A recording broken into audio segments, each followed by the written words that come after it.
বিসমিল্লাহির রহমানির রহিম। আসসালামু আলাইকুম। সুপ্রিয় চাকরি প্রত্যাশী বন্ধুদেরকে আজকের এই ভিডিওতে স্বাগতম। আজকে আমরা যে বিষয়টা নিয়ে আলোচনা করব সেটা হলো খাদ্য অধিদপ্তর আন্ডারে যে পরীক্ষাটা অনুষ্ঠিত হয়েছিল সহকারী উপখাদ্য পরিদর্শক পদের 3/12/2021 এই প্রশ্নটার গণিত অংশটা আজকে আমরা দেখার চেষ্টা করব যে ক্যালকুলেটর ছাড়া শর্ট টেকনিকের মাধ্যমে 5 থেকে 10 সেকেন্ডের সময়ের মধ্যে আমরা কিভাবে কোশ্চেনগুলোকে সলভ করতে পারি সে টেকনিকটা আজকে আমরা দেখব। চলেন তাহলে খাদ্য অধিদপ্তরের সহকারী উপখাদ্য পরিদর্শক পদের জন্য যে নিয়োগ পরীক্ষাটা অনুষ্ঠিত হয়েছিল 2021 সালে তার কোশ্চেন ম্যাথ অংশটা আমরা সলভ করি। প্রথমেই যে কোশ্চেনটা ছিল সে কোশ্চেনটা ছিল a + b = 7, a² + b² = 25, বলছে 5ab এর মান কত। তাহলে a² + b² = 25 আমাদের দেয়া আছে।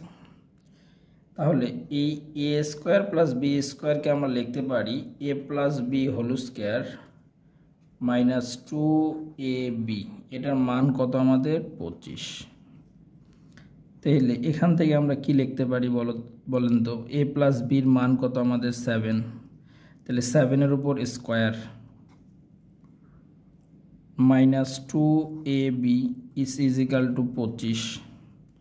তার মানে এখান থেকে আমরা কি লিখতে পারি 2ab 7 এর উপর স্কয়ার করলে 49 - 25। তাহলে এখান থেকে আমরা বলতে পারি 2ab এর মান কত 24। তাহলে ab এর মান কত, ab এর মান হলো আমাদের 12। ab এর মান কত 12। অনেকে আবার কি করবে যে ab এর মান 12 দেখে ক নম্বরটা কিন্তু অ্যান্সার দাগায় দিয়ে চলে আসবে। আসলে কিন্তু আমাকে ab এর মান চাইনি, আমাকে চাইছে 5ab এর মান। তার মানে আমাদেরকে চাইছে কি 5ab এর মান। তার মানে 5ab কিভাবে বের করব, অতএব 5ab, তার মানে 5 × 12, 5 × 12 দিলে কত আসতেছে আমাদের 60। তার মানে আমাদের অ্যান্সার কত 60, খ নম্বরটা অ্যান্সার। তাহলে খুব ইজিলি কিন্তু আমরা সলভ করতে পারলাম। এবার দ্বিতীয় কোশ্চেনটার দিকে যদি আসি আমরা, এখানে বলছে একটি গাড়ির চাকার প্রতি মিনিটে 90 বার ঘোরে, প্রতি মিনিটে 90 বার ঘোরে। তাহলে খেয়াল করে দেখেন, একবার চাকা কি গোলাকার বা বৃত্তাকার, তার মানে বৃত্তাকার মানে এটা কেন্দ্রে উৎপন্ন কোণ কত 360 ডিগ্রি। কেন্দ্রে উৎপন্ন কোণ কত ডিগ্রি আমাদের 360 ডিগ্রি। তাহলে একবার ঘুরলে যদি 360 ডিগ্রি কোণ উৎপন্ন করে, একবারে উৎপন্ন কোণ কত 360 ডিগ্রি। তাহলে 90 বারে কত হবে, 90 বারে কত হবে 90 × 360, এটা নিয়ে কোনো সন্দেহ নেই। তাহলে এই 90 বার ঘুরতে সে সময় নিছে কত মিনিট, 1 মিনিট। তাহলে 1 মিনিট মানে কত সেকেন্ড 60 সেকেন্ড।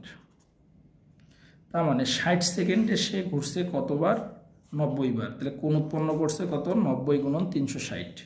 তাহলে আমরা খুব ইজিলি সলভ করতে পারি। খেয়াল করে দেখেন যে 60 সেকেন্ডে সে কতবার ঘুরছে 90 বার, তাতে কোণ উৎপন্ন করছে কত 360 ডিগ্রি। তাহলে আমাকে বলছে কত সেকেন্ডে, 1 সেকেন্ডের জন্য বের করতে বলছে। তাহলে 1 সেকেন্ডে সে কি করবে, 1 সেকেন্ডে সে 90 × 360 তো ছিলই, এখন কি 60। তাহলে 1 সেকেন্ডে সে এতবার ঘুরবে, এতবার। তার মানে এটা যদি কর্তন করে দিই আমরা, তাহলে কত হচ্ছে আমাদের 6। তাহলে 6 আর 90 যদি গুণ করে দেই, তাহলে কত হচ্ছে 540 ডিগ্রি।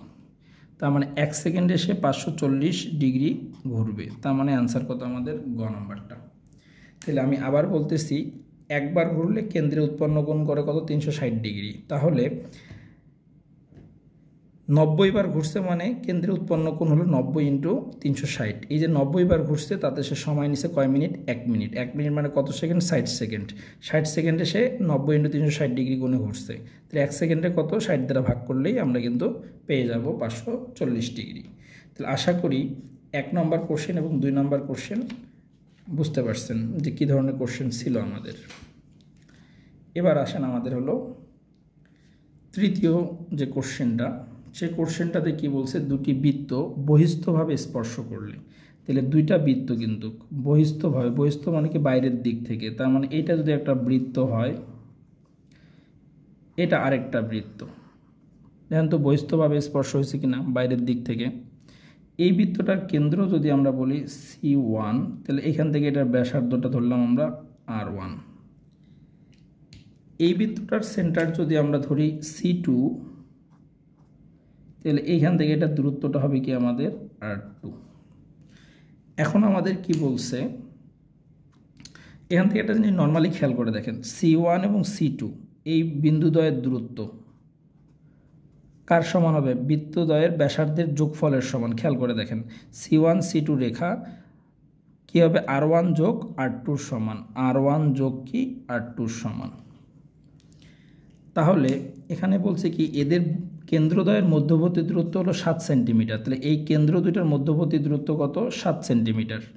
একটি বৃত্তের ব্যাসার্ধ হলো 4 সেন্টিমিটার। তাহলে একটা বৃত্তের ব্যাসার্ধ 4 সেন্টিমিটার হলে অপর বৃত্তের ব্যাসার্ধ কত? তার মানে R2-র মান চাইছে। তাহলে খেয়াল করে দেখেন তো R2 = 7 - 4, তার মানে কত হচ্ছে? 3। তার মানে এটা অ্যান্সার কত আমাদের? খ নম্বরটা।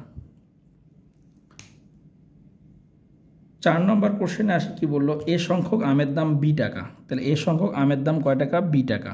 বলছে এ টাকায় কতটি আম কেনা যাবে? তাহলে B টাকায় কেনা যায় কতটা? B টাকায় কেনা যায় এ সংখ্যক আম। তাহলে 1 টাকায় কেনা যায় কত সংখ্যক আম? A/B। তাহলে এ টাকায় কেনা যাবে কত সংখ্যক আম? A গুণন A / B, তার মানে আমরা কত? A²/B। তাহলে আমাদের অ্যান্সার কত? গ নম্বরটা। এরপরে 5 নম্বর কোশ্চেনটাতে যদি আসি, বলছে দুটি চাকার পরিধি, দেখেন এটা কিন্তু পরিধি বলছে, চাকার পরিধি। চাকা কিন্তু আমার কিন্তু কি বৃত্তাকার, চাকাটা কি বৃত্তাকার বা গোলাকার, যেটাই বলুন না কেন, পরিধি। তার মানে প্রথম চাকার পরিধি যদি বলি আমরা 2 πr1, পরের চাকার পরিধি যদি বলি 2 πr2। এই দুটার অনুপাত, যেহেতু আমাদের অনুপাত বলছে, আমরা অনুপাত মানে ভাগ দিলাম যথাক্রমে চাকা দুটার। প্রথম চাকার পরিধি হলো কত? 31.416, আর দ্বিতীয় চাকার পরিধি হলো কত? 62.832। তাহলে বলছে ব্যাসার্ধের অনুপাত কত? দেখেন 2 π কিন্তু ক্যান্সেল যায়, তাহলে অনায়াসে কিন্তু আমরা ব্যাসার্ধের অনুপাত পেয়ে যাচ্ছি। দেখেন এখন দেখেন 31-এর ডাবল কিন্তু 62, আবার 4 1 6-এর ডাবল কিন্তু 832। তার মানে এইটা কাটলে আমরা কি পাই? 2। তার মানে উপরে থাকতেছে 1, নিচে থাকতেছে 2। তার মানে অনায়াসে বলতে পারি 1:2 কত? 2। তার মানে অ্যান্সার কিন্তু আমাদের খ নম্বরটা। তাহলে আমরা যদি এখানে এই সূত্রটা অ্যাপ্লাই করতে পারি, পরিধির সূত্রটা, তাহলে অঙ্কগুলো কিন্তু দ্রুত আমরা সলভ করে ফেলতে পারি। এবার আমরা পরের কোশ্চেনে যাব। পরের কোশ্চেনে আমাকে বলছে 2.5 কোন সংখ্যার 0.5%। তার মানে এই যে 2.5টা এটা কোন সংখ্যার? আমরা একটা সংখ্যা ধরে নিচ্ছি যে সংখ্যাটা x, এর কত পার্সেন্ট? এর হলো 0.5%।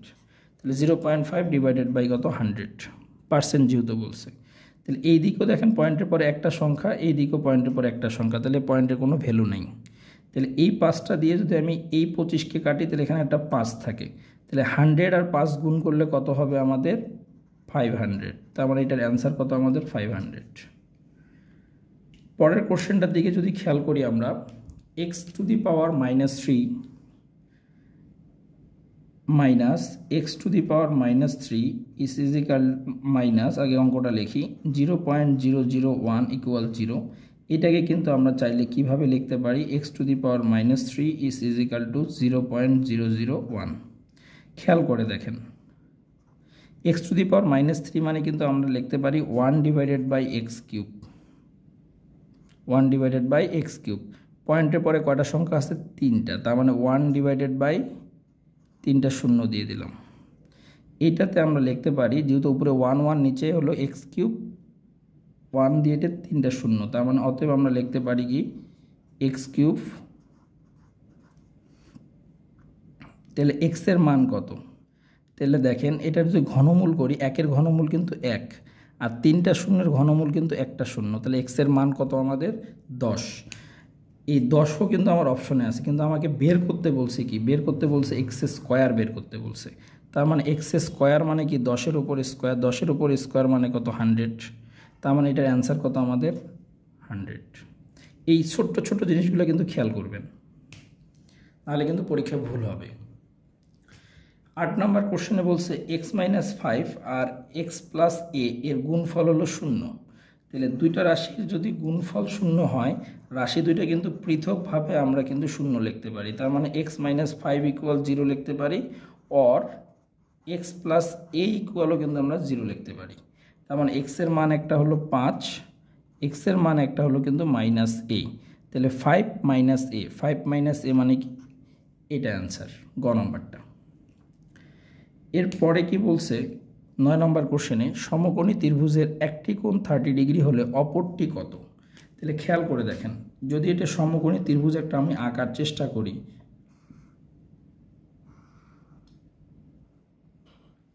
সমকোণী ত্রিভুজের সংজ্ঞায় কি বলা আছে?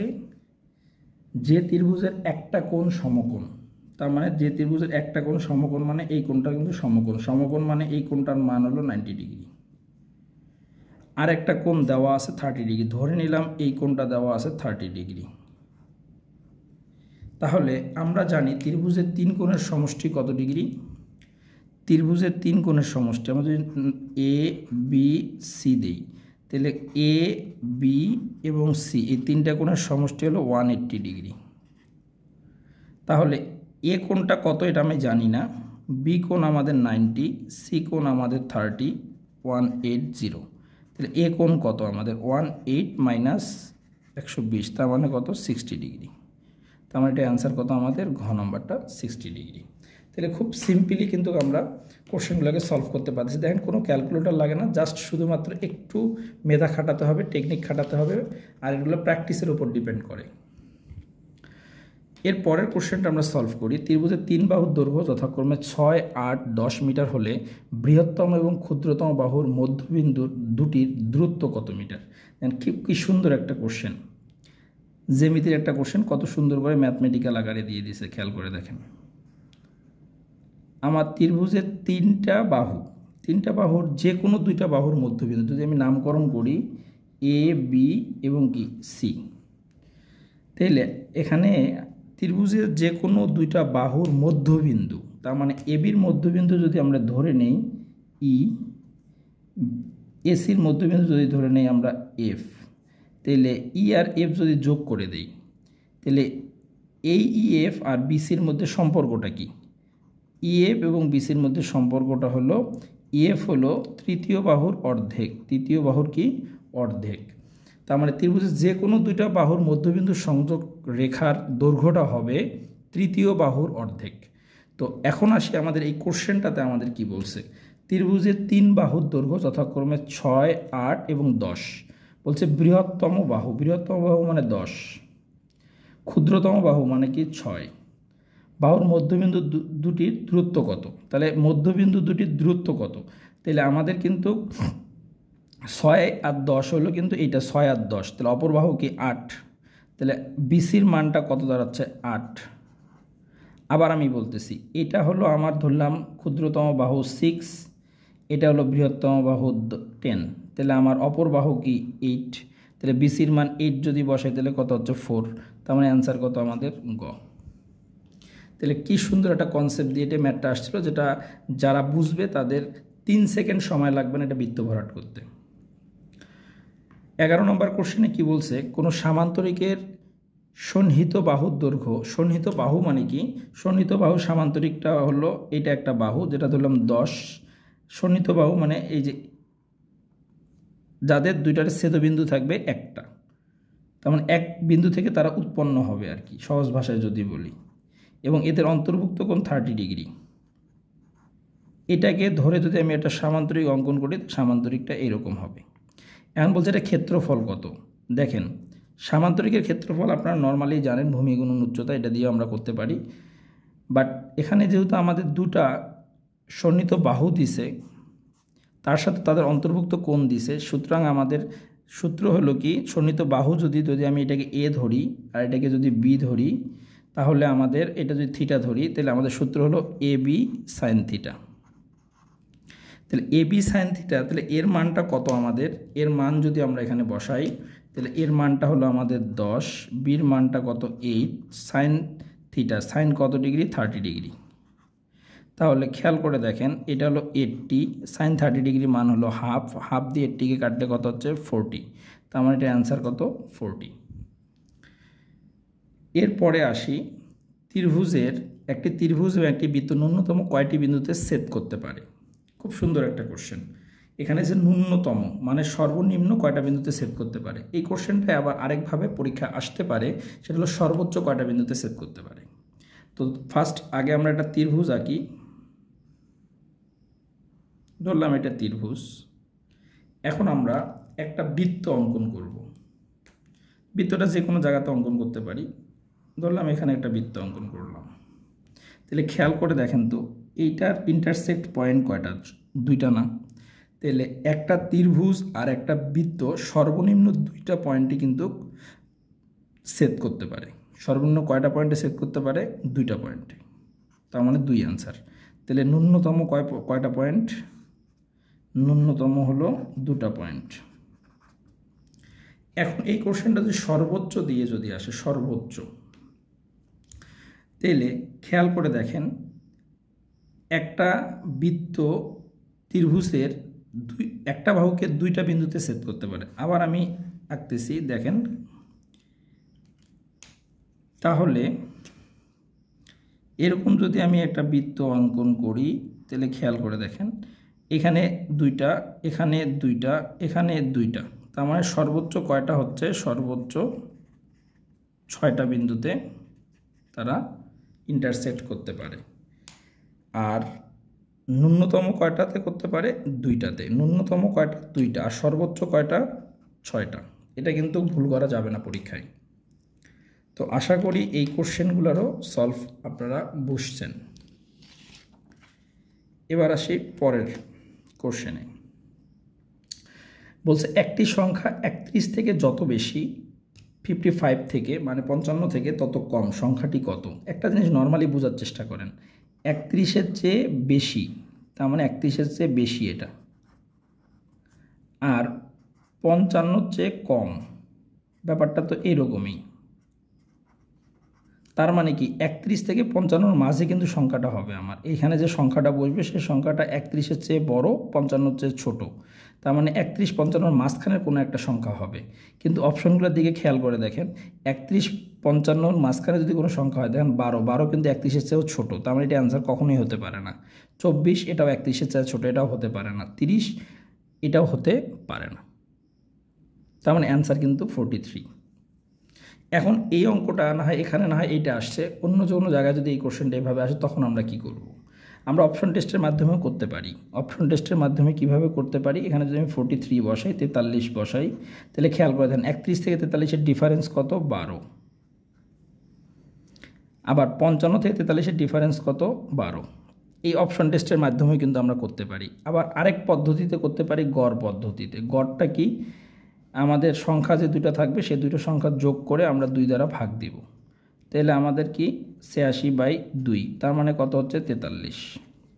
এই গড় পদ্ধতিতেও কিন্তু আমরা নির্ণয় করতে পারি। তাহলে আমি এখানে 2টা পদ্ধতি শেখাইলাম, একটা হলো তুমি অপশন টেস্টের মাধ্যমে, আরেকটা হলো গড় পদ্ধতিতে আমরা করতে পারি। এর পরের কোশ্চেনে যখন আসবো আমরা, তখন কি বলছে? একটি সমান্তর ধারার 12তম পদ 77 মানে 77 হলে তার প্রথম 23 পদের সমষ্টি কত? তাহলে খেয়াল করে দেখেন,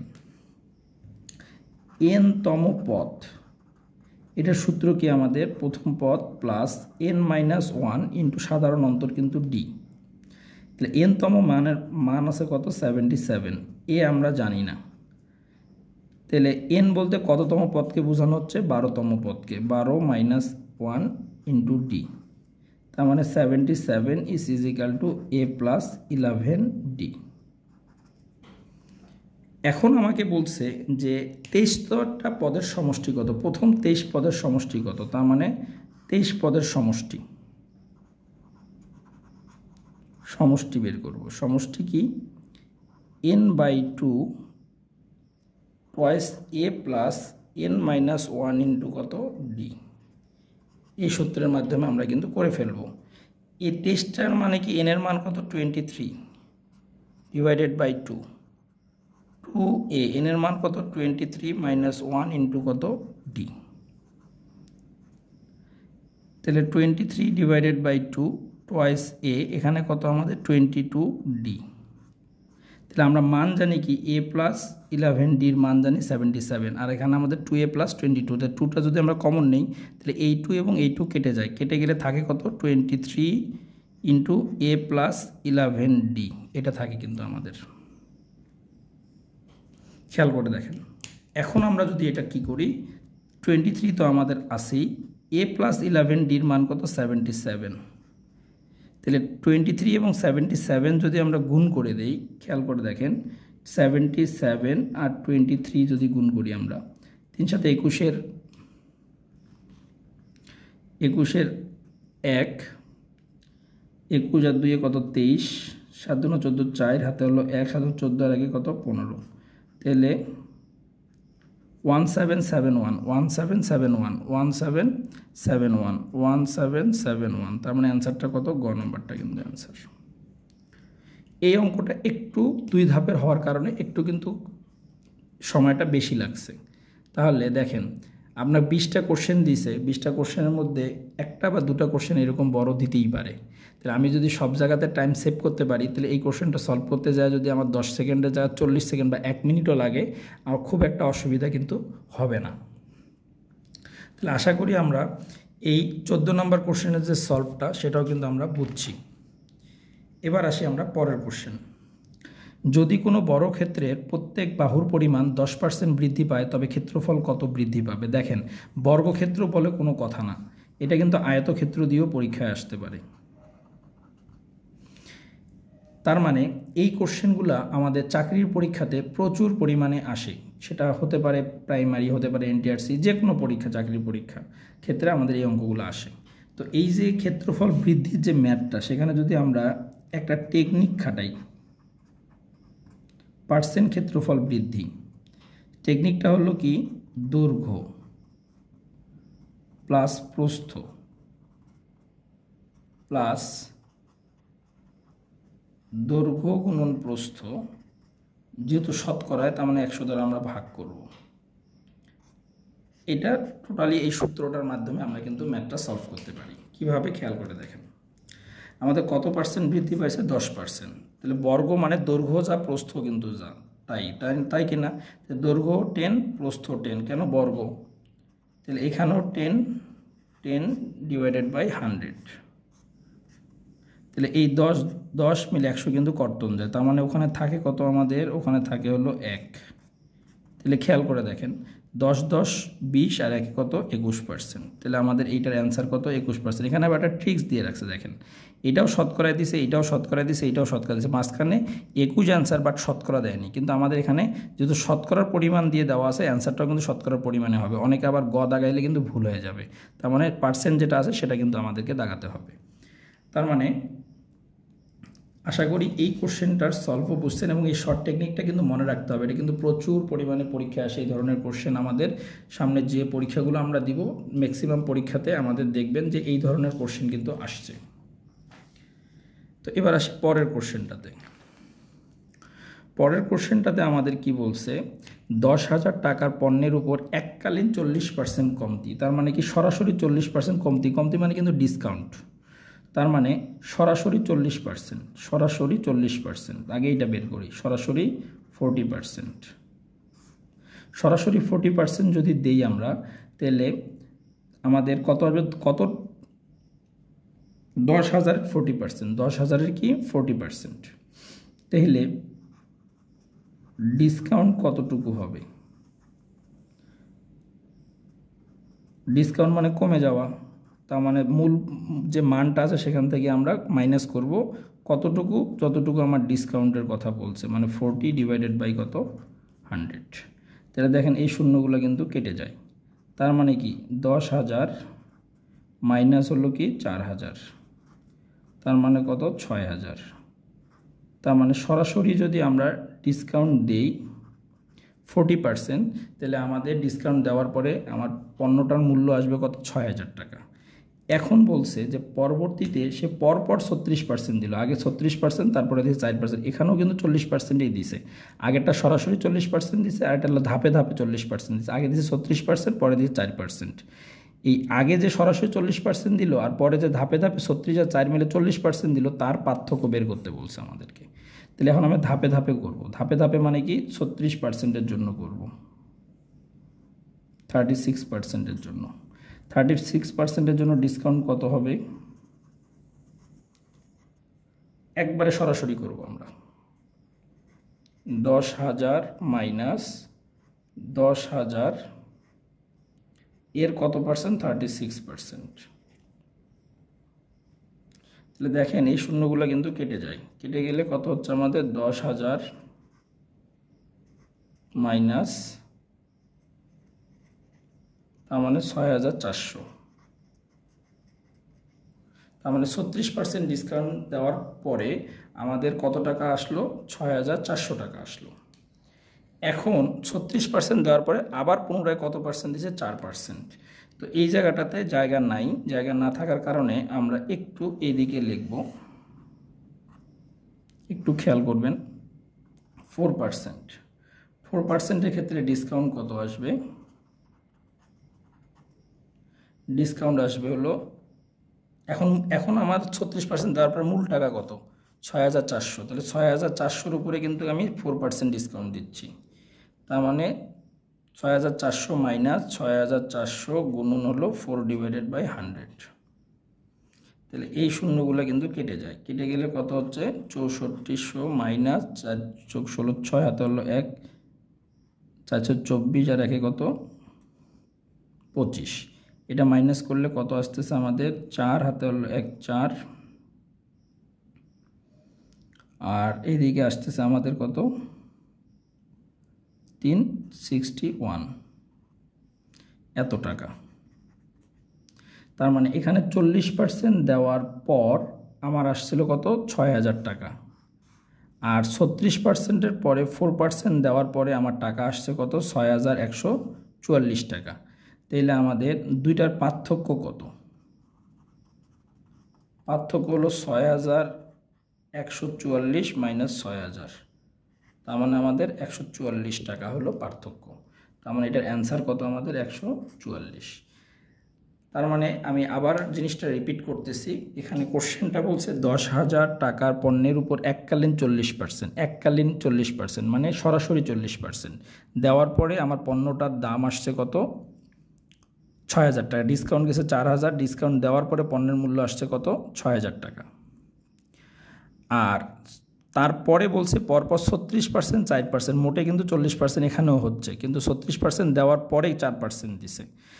36% দেওয়ার ডিসকাউন্ট কত গেছে? 3600 টাকা দেওয়ার পর পণ্যের মূল্য হয়েছে কত? এটা কিন্তু পণ্যের মূল্য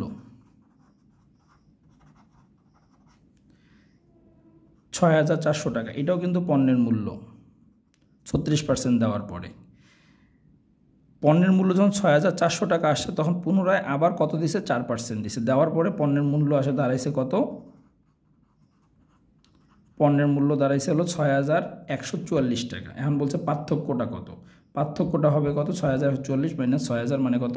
144। তার মানে অঙ্কটার অ্যান্সার কত? 144। তো দেখেন এই কোশ্চেনটাও আমাদের কিন্তু দুইটা ধাপে দেওয়ার কারণে অঙ্কটা একটু বড় হয়ে গেছে। তার মানে এই অঙ্কটাতে যদি 1 মিনিট সময় লেগে যায়, আসলে এখানে ঘাবড়ানোর কিছু নেই, কারণ অন্যান্য অঙ্কগুলোর ক্ষেত্রে টাইম আমাদের কিন্তু অনেক কম লেগে যাচ্ছে।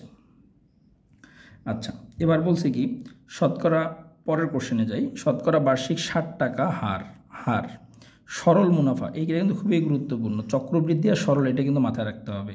650 টাকার 6 বছরের মুনাফা কত? তার মানে আমাদের সরল মুনাফার ক্ষেত্রে সূত্র হলো I is equal to NPR। এনটা কত? এন হলো 6 বছর, পি কত? 650, হার কত আমাদের? 7 টাকা হার। তার মানে এই সূত্রের মধ্যে যদি আমি মানটাকে বসাই তাহলে ব্যাপারটা খেয়াল করে দেখেন, এন হলো কত আমার? 6 বছর, পি হলো কত?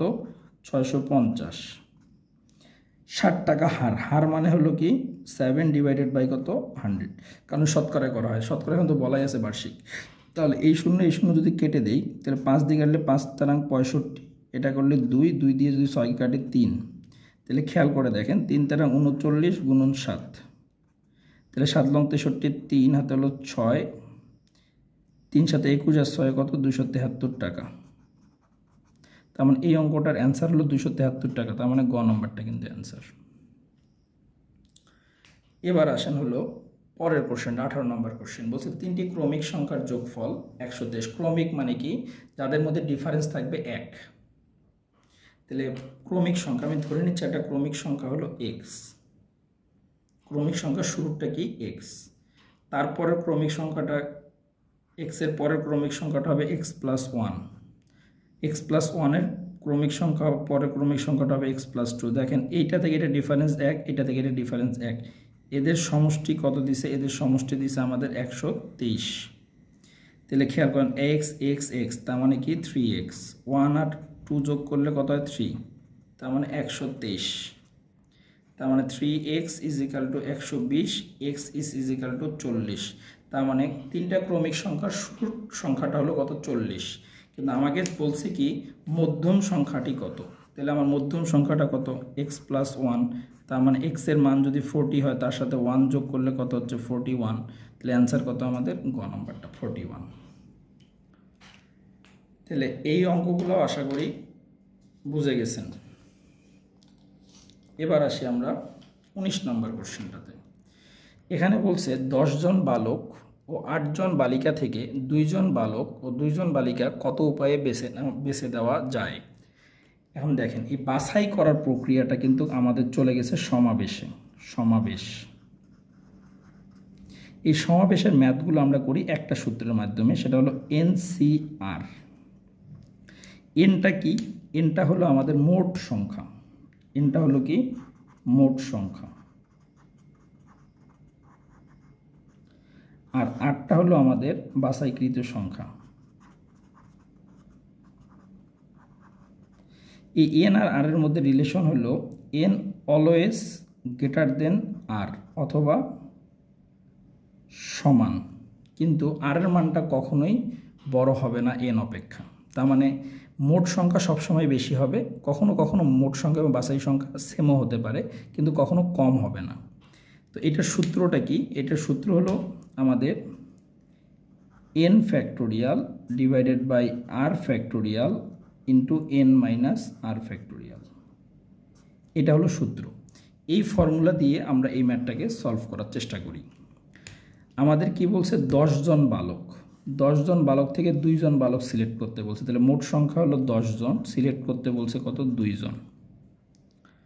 আবার 8 জন বালিকা থেকে 2 জন বালিকাকে সিলেক্ট করতে বলছে। তাহলে 8 জন বালিকা থেকে সিলেক্ট করতে বলছে 2 জন বালিকা। এইটা হলো একসাথে যেহেতু করবো সেহেতু গুণ চিহ্ন দিতে হবে। তাহলে এখন এটাকে আমরা এই সূত্রের মাধ্যমে ভাঙাই ফেলি। তাহলে এই সূত্রের মাধ্যমে যদি ভাঙাই আমরা, তাহলে n মানে 10, 10 ফ্যাক্টোরিয়াল ডিভাইডেড বাই আর, আর মানে কি 2 ফ্যাক্টোরিয়াল, n মাইনাস আর, তাহলে 10 থেকে 2 যদি বিয়োগ করি তাহলে 8 ফ্যাক্টোরিয়াল হয়, গুণন।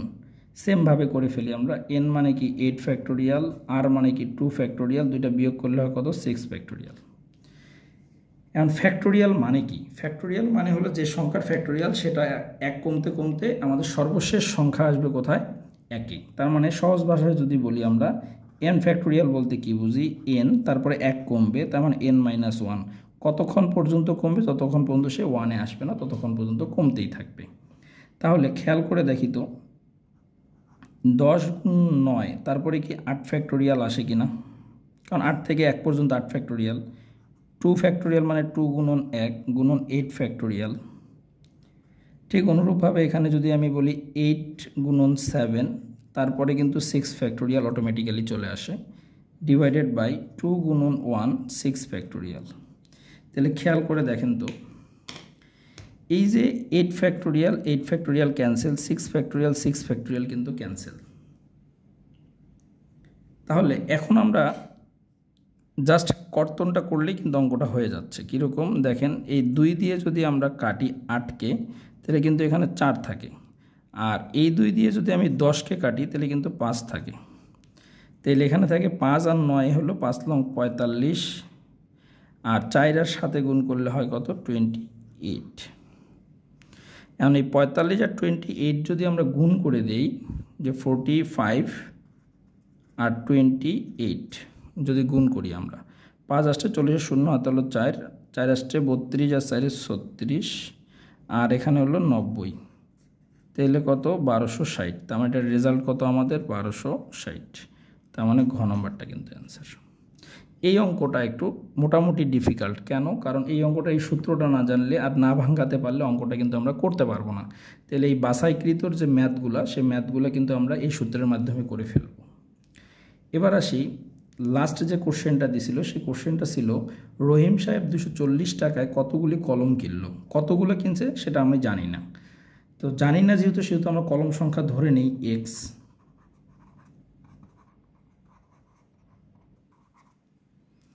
সে যদি ওই টাকায় একটি কলম বেশি পেত, তাহলে তার একটি কলমের দাম গড়ে 1 টাকা করে কমতো। তার মানে কি, দুইটা পার্থক্য, একটা হলো এক্স ধরে যে মূল্যটা আসবে, আর এক্সের যে একটা কলম বেশি ধরে যে মূল্যটা আসবে, এই দুইটা মূল্যের পার্থক্য হবে কয় টাকা? 1 টাকা। তার মানে এটাকে যদি একটু সাজানোর চেষ্টা করি আমরা, তাহলে এক্সট্রা কলমের মূল্য হলো কত 240 টাকা, একটা কলমের মূল্য কত 240 ডিভাইডেড বাই এক্স। এটা হলো শুরুর যে কলমটা তার মূল্য, একটা কলমের মূল্য। সে যদি এই একই টাকায় যদি একটা কলম বেশি পায়, তাহলে একই টাকায় একটা কলম বেশি পাওয়া মানে কি এক্স প্লাস 1, এটার পার্থক্য হবে কয় টাকা? 1 টাকা।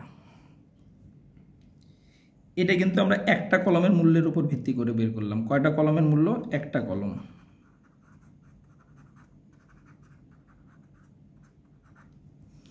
এখন আপনারা চাইলে এই জায়গায় আসে লসাগু করে আপনারা মিডল টার্ম করে অ্যান্সার বের করতে পারেন। আমি একটা সহজ পদ্ধতি শেখাই, সেটা হলো অপশন টেস্ট। এইখানে আসে যদি আমি অপশন টেস্ট করি, তাহলে কিন্তু কোশ্চেনের অ্যান্সারটা খুব দ্রুত বের হয়ে যায়। কীরকমভাবে? 20 যদি এখানে বসাই আমরা, তাহলে কিন্তু এখানে 20 বসালে আমাদের কটা আছে? 12টা কলম। বাট 20-এর সাথে 1 যদি দেই, তাহলে কিন্তু এটা ভগ্নাংশ কলম আসে। ভগ্নাংশ কলম আর এই কলমের পার্থক্য কখনো 1 হতে পারে না, তার মানে 20টা কিন্তু অ্যান্সার হতে পারে না। আবার 10 যদি বসাই, তাহলে এখানে 24টা আসে, আর এখানে 11, 240কে যদি 11 দ্বারা ভাগ করি, এখানেও কিন্তু ভগ্নাংশ আসে, তার মানে কখনো পূর্ণ 1 আসবে না, তার মানে এটাও অ্যান্সার হতে পারে না। এবার যদি 12 বসাই আমরা, 12 যদি বসাই তাহলে এখানে কিন্তু আমার 20 আসে, আর এখানে 12 আর 1 13, 240কে যদি 13 দ্বারা ভাগ করি, অবশ্যই এই মানটা ভগ্নাংশ মান আসবে। তার মানে এই দুইটা পার্থক্য কখনো পূর্ণ সংখ্যা হবে না, তার মানে এটাও অ্যান্সার না। তো 3টে অপশন যদি অ্যান্সার না হয়, তো অটোমেটিক্যালি কত নম্বর অপশনটা অ্যান্সার? ঘ নম্বর অপশনটা কিন্তু অ্যান্সার। এখন ঘ নম্বরটাও আমরা একটু টেস্ট করে দেখতে চাই।